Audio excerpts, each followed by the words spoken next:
Good afternoon. I'm Lois Frankel from Florida. And I want to thank everybody for being here today. Speaker Pelosi, all my colleagues, and we have a special guest, Michelle Williams, who has a very interesting story for you. So today is Equal Pay Day.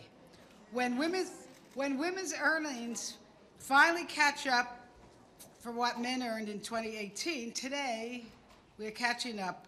And I think, don't we all agree that women shouldn't have to work 15 months to be paid what men receive in 12? Yes. Thank you for acknowledging that. It's very sad and troubling that even in 2019, on average, a woman makes 80 cents to every dollar a man makes, and it's even worse for women of color. And if the current trend continues, women will have to wait 40 years for equal pay, but not if we have our say, right? Right. Okay. And African American women will have to wait 100 years. Hispanic women will have to wait 205 years. Something's wrong with that. And look, it's not just the stress of here and now paying the bills, because over a 40-year career, a typical woman loses more than $400,000 because of the wage gap. And that's why so many older women are in poverty. We know that in many households, women are the main breadwinners. And listen, women go to work for the same reason men goes to work, take care of families, pay rent, retire in dignity, and live happy and full lives with their families. And now the Democrats, with our For the People agenda, we've set our sights on tackling issues that keep women from reaching their full economic potential, like access to affordable health care, quality child care, and so forth, and raising the minimum wage and promoting family-friendly workplaces like family leave policies. Last week, we continued the drumbeat by passing the Paycheck Fairness Act, and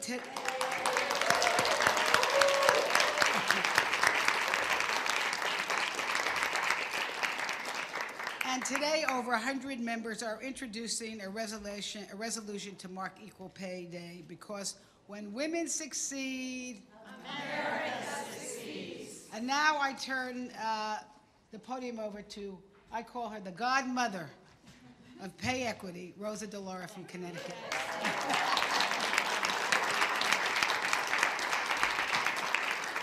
Thank you so much, Lois. Wonderful to be here today. And I'm so delighted to be able to join with all of my colleagues in the Democratic Women's Caucus I'm going to say commemorate Equal Pay Day. As you heard, a day on which the average women's earnings finally catch up to what the average man made last year. Every year, I'm going to be very upfront with you, I hope we never have to recognize this day again, because we will have finally achieved pay equity, and we are on our way. And it is so great today to have the talented, award-winning Michelle Williams. She demonstrates something that we all know, that these disparities exist at all levels of education and occupation, even at the very top. Wage discrimination takes place not just on the soccer field or the silver screen, but in the boardroom, the factory floor, and countless other workplaces across this country. That is why we are fighting for equal pay for all women. Simple concept. Men and women in the same job deserve the same pay. Last week, Paycheck Fairness passed on the floor of the House of Representatives. Overwhelming, and in fact, yes, bipartisan, 242 to 187. Now it needs to pass the Senate and make it to the president's desk. It's my understanding that, what time is it now? 2:45, the Senate is going to take it up, and let's just see where it goes, and then we got to focus our attention on the Senate. Paycheck toughens remedies in the Equal Pay Act of 1963, giving working women the opportunity to fight wage discrimination, receive the paycheck that they have earned. It protects employees from being fired for sharing their salary information with coworkers, establishes a grant program to provide salary negotiation training for girls and women. It ensures that employers are not reliant on wage history when they hire an employee. It is about giving women the power to gain economic security for themselves and for their families. So important. So important now when Americans are stuck in jobs that do not pay them enough to live on. This is our biggest economic challenge. It's not a partisan issue. The wage gap affects women and families regardless of party affiliation. It is, though, a matter of right and wrong and simple fairness. One half of the workforce is paid as much for the same job as the other half. So we have the opportunity to make good on the promise that presidents, I might add, from both parties have made. The issue and the environment have collided. Equal pay is now at the center of our public discourse. Women are motivated, they're activated, they're watching, and we are listening and we are acting with the passage of Paycheck. Again, it's time now for the Senate to do the same. It is now a distinct pleasure to introduce to you the Speaker of the House, a close friend, fierce ally, devoted supporter of Paycheck fairness. She made it clear from day one that this was an absolute priority. So an honor that she's here today and proud to fight alongside her for a women's economic agenda.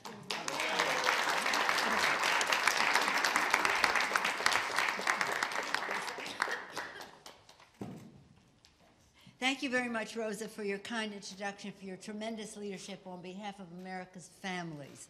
This is about equal pay for equal work and the impact that it has on America's families. And you have been, as our distinguished chair, Lois Frankel said, the godmother of so much, especially the Paycheck Fairness Act. I just want to tell you this story because earlier that was mentioned, when women succeed, America succeeds. And when we were on that bus tour, and we went to Rosa's district, this story, I think, demonstrates an array of issues on behalf of working families that Rosa has been involved in. We're there, and a woman came to testify, and she said, I'm not going to tell you my story, which is about a single mom who overcame obstacles, now is a school bus driver. So I'm going to tell you about the stories that the people that I see every day. Every day I pull up to the curb and I can see it coming. There'll be a mom there with tears in her eyes, and I know what she's going to do. She's going to put a sick child on the bus for these reasons. First of all, she can't afford to take a day off because her pay is low. And if she takes a day or 2 or 3 off, she may not have a job. She has no paid sick leave, so she cannot resort to that. And she certainly cannot afford child care.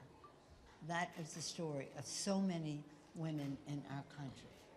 The idea that Rosa has had, and she passed this when we had the majority before, we couldn't get 60 votes in the Senate, but nonetheless, hopefully, public opinion will weigh in with the Senate now. And in that regard, I want to acknowledge so many of the groups are here, from ACLU to YWCA, Leadership Council on Civil and Human Rights, UNIDOS, American Association of University Women, Center for American Progress, Justice for Migrant Women, Moms Rising, National Domestic Workers Alliance, National Partnership for Women and Families, National Women's Law Center. I named some. There are more. I named some because without the outside mobilization, it is impossible to make the difference just with inside maneuvering. So we thank all of you. Thanks so many of you who are here for your work. As it's been said, this is the day that women would start earning money per 2018 wages and salaries, et cetera. So it is an important day for us. But the important day was last week when during Women's History Month, when under Rosa's leadership, we were able to pass the legislation. And as I mentioned, it's not just this issue that Rosa has taken the lead on, but the full complement of issues that are about balancing work and family. And as Lois Frankel mentioned, this isn't just about losing $400,000, as serious that is to a family. It's about the pension, the retirement of women as well, and affects them, us all in our later years. So it is, it's so really very, very important. So I thank Rosa for her leadership in that regard. And it is, it's pretty exciting But nothing tells the story more eloquently than the story, the personal story. And to have a person with us today who has had the generosity of spirit to publicly tell her story in a way that is so compelling and raises the awareness in the public of the issue. A star of stage and screen, a fighter for fair pay, which she was discriminated against in her own respected arena.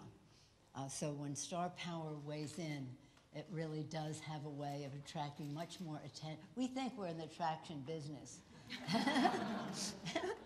But really, when somebody who is really in the attraction business calls attention to one of the challenges that all women, many women face. And before I bring her on, I just want to pay tribute to our friends at Labor, because nothing has done more. No institution, no anything has done more than organized labor for equal pay, for equal work. So again, from the grassroots level, from the bus stop to the workplace, in so many different ways, women will benefit from, again, the generosity of spirit of our very special guest. And I want to give a nice capital welcome to Michelle Williams. Thank you. Thank you. It's a real change for me to have my own story to tell and not somebody else's. Thank you, Speaker Pelosi, for the invitation to join you this afternoon and to observe this important day, Equal Pay Day. I'm grateful to you and to Congresswoman DeLauro and to all of the Democratic women of Congress who have been steadfast in your pursuit of securing equal rights for women and for all people in our country. So I'm here to tell you my story. And it's the kind of story that I would normally resist. The morality tale with a happy ending. Or maybe I should call it a happy beginning, because that's really why I'm here. There won't be satisfaction for me until I can exhaust my efforts ensuring that all women experience the elevation of their self-worth and its connection to the elevation in their market worth that I have become so fortunate to finally know after 25 years in my chosen profession. In late 2017, the news broke that I had been paid less than $1,000 compared to the $1.5 million that my male counterpart had received for the exact same amount of work. And guess what? No one cared. This came as no surprise to me. It simply reinforced my life-learned belief that equality was not an inalienable right and that women would always be working just as hard for less money while shouldering more responsibility in their homes. And if it was like this for me, a white woman in a glamorized industry, how were my sisters suffering across their professions? When the news passed as quickly as it had broken, I sat paralyzed in feelings of futility. I've been a working actress since the age of 12, and I've taken every challenge as an opportunity. I've been accredited within my industry at the highest levels, and that still did not translate into equal and fair compensation. Months passed, and the actress Jessica Chastain, with whom I had in fact once played sisters, asked my permission to take my story to her Twitter. She recognized three things. First, injustice. Second, timing. It was a different moment. There was a new clearing in the air that, thanks to the mounting Me Too movement and the work of Tarana Burke and the courage of so many women coming forward to tell their stories. And third was her platform and her power. Jessica's audience was much wider than mine, and she wasn't afraid to pick up a megaphone and be heard. And heard she was. There was an uproar and a public shaming within my industry that resulted in a $2 million donation to the Time's Up Legal Defense Fund. A group of fellow actresses and I invited activists as our dates to the 2018 Golden Globes, where I was a nominee, and rather than talk about our dresses, we voiced solidarity for the oppressed and violated women in our industry and across all industries. We were all a part of the newly forming Time's Up organization and seeking to roll out change in our industry as a rallying cry for others. When I went back to work after these events, I could tell that my workplace was shifting. Rather than being grasped too tightly and hugged for too long as a morning greeting, my hand was shaken. and I was looked squarely in the eye, and I was welcomed to my Monday morning. I realized this is actually what it feels like to be on the inside, to be one of the boys. In this space, respect and safety are out in the open. They are not just found in the shadows and the corners. And on the job I just completed 2 weeks ago, let me tell you something, I was paid equally with my male co-star. Thank you.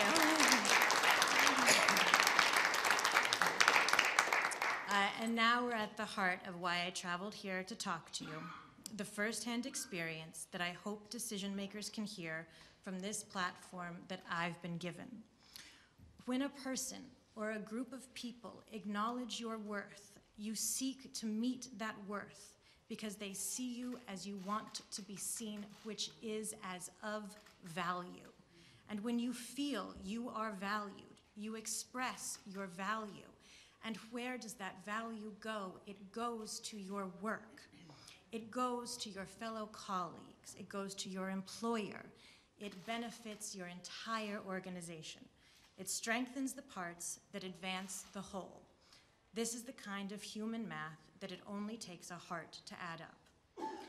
Imagine a workplace where women don't have to spend extra or any energy fighting for fair pay or defending their rights, but can instead focus that energy on the fullest expression of the task at hand and enjoy both the pride that brings and the product of that pride, which is fair and equal compensation for every woman. The ball is now in the Senate's court. Women, families in our country will win if members of the U.S. Senate take the decisive action that is required to pass the Paycheck Fairness Act. This is the next critical moment.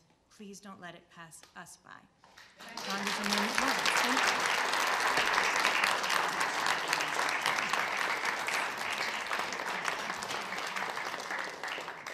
Thank you, Michelle. It's powerful when a woman tells her story. I'm Congresswoman Brenda Lawrence, and I am one of the co-chairs of the Women's Caucus. This year marks 56 years since the passage of the Equal Pay Day Act in 1963. Women work hard to continuously break down barriers and fight against workplace discrimination. In 2019, we have brought our seat, like Shirley Chisholm told us and advised us, if they don't have a seat at the table, bring a folding chair. So we brought our seat to the table, and we're making our voices heard. We no longer accept being paid less than our male counterparts, earning approximately 80 cents a dollar, 86 for every dollar a man earned. And women of color, it should be significant to note, earn even less relative to the typical white male, 60 cents for a dollar for a typical black woman, and 55% for every dollar a man makes for the Hispanic woman. In the African American community, black women make up 10% of the low-wage workforce, or jobs that typically pay less than $11 an hour, while they make up about 6.2% of the overall workforce. This, ladies and gentlemen, is also an economic discussion. The current lack of pay equality is shifting the economy and propelling women and families into poverty. Should women when they become properly compensated, the poverty rate will be cut in half, falling from 8% to 3.8% among working women.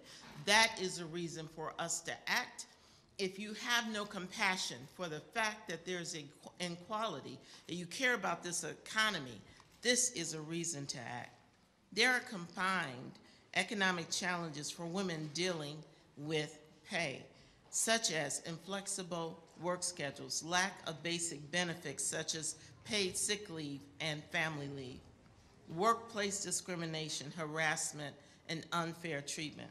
Today, we let the working women across this country know that the women of Congress, we have your back. Our voices have power, and we are demanding quality. 2019 as some have said, is truly the year of the woman, and I'm so proud to bring one of the amazing new members of Congress. I do not use that word fresh man because she's not a man, but one of the new members of Congress, my colleague, Representative Escobar, to speak. Thank you all so much for being here. I want to thank Leader Pelosi for her incredible leadership, her incredible female leadership, and the strength and the power that she brings to this caucus every single day. To Congresswoman DeLauro, thank you for your relentless leadership on this issue, for your determination to make sure that this never fell to the back burner, and that you will consistently remind this caucus, this Congress, this country, that we have a long way to go, and I'm so grateful for that. And yes, thank you. she does deserve a round of applause. To Michelle Williams, thank you for those beautiful words. Thank you for sharing such a personal story, for lending your fame and your voice to helping uplift other women. We're so grateful.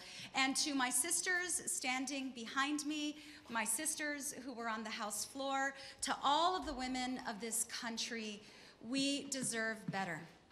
It is incredible that it is the year 2019 and we are still talking about issues related to women being second-class citizens.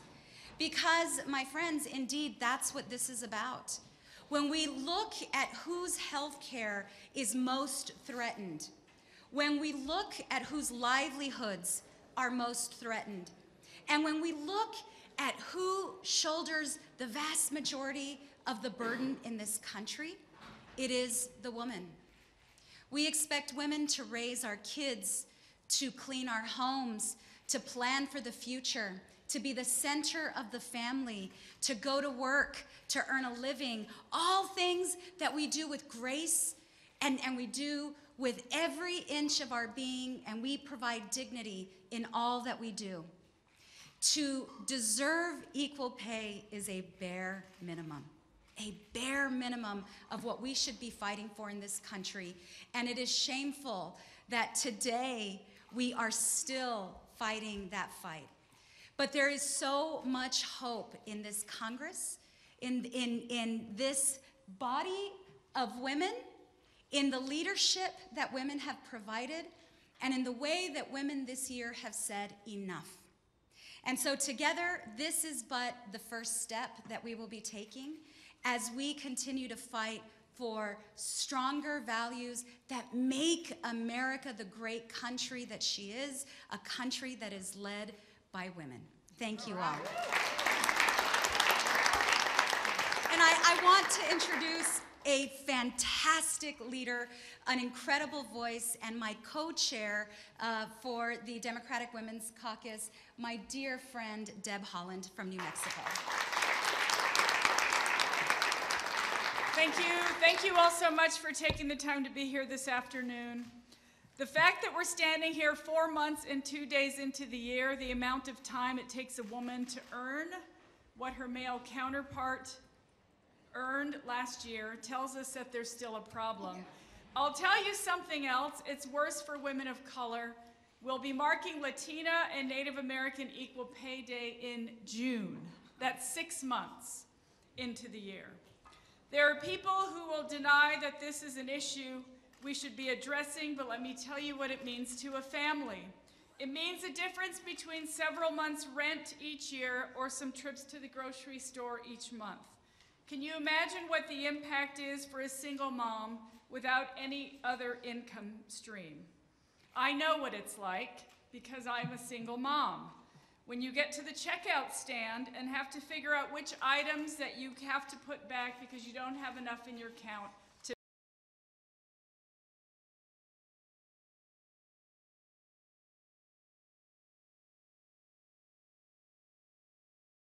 the fact that women earn less money for the same jobs as men. It's about fairness, and we're taking action. The Paycheck Fairness Act is needed, and I'm proud it passed on the House floor last week. If we can get this done, it will mean the world for women and their children who are working hard to make ends meet. Thank you all so much, and I hand it back to my colleague, Lois Frank. And I am here to say thank you all for being here today. Let's keep our eyes on the Senate. And Michelle Williams, thank you again for joining us. Thank you, everybody.